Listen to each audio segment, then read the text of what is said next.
আজকে ৪ তারিখ। আপনারা সকলে খুব সাবধানে থাকবেন। যে কোনো সময় কিন্তু যে কোনো মুহূর্তে ডিজে বেজে যেতে পারে। প্রতি মাসের ৪ তারিখ আসলেই কিন্তু এখন থেকে এই চিন্তা।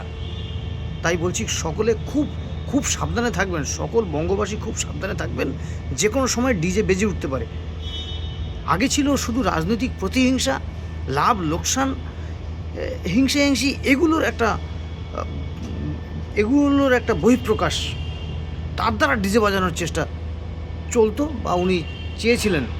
কিন্তু এখন কিন্তু ওনার গায়ে ডিম ছোড়া হয়েছে। ওনার আরেকজন আছেন, তাকে মোবাইলের বাট দিয়ে নাকি মাথা ফুটো করে দিয়েছে। এই মোটামুটি সমস্ত কিছু ইত্যাদিতে একেবারে যা ভরপুর হয়ে রয়েছে, তাতে পশ্চিমবঙ্গ রাজ্য রাজনীতি এবং হাস্যমঞ্চে যেসব ঘটনাগুলি দেখা যাচ্ছে, তাতে কিন্তু একেবারে যে কোনো সময় কিন্তু ডিজে বেজিয়ে যেতে পারে। বিছানা থেকে হঠাৎ করে চলে এসে যদি ডিজে বাজিয়ে দেয় না, মুশকিল পড়ে যাবে। তাই আমি বলছি পশ্চিমবঙ্গের সকল নাগরিক খুব খুব খুব খুব সতর্ক থাকুন। যে কোনো সময় ডিজে বেজে যেতে পারে। আজ ৪ তারিখ কিন্তু। নমস্কার।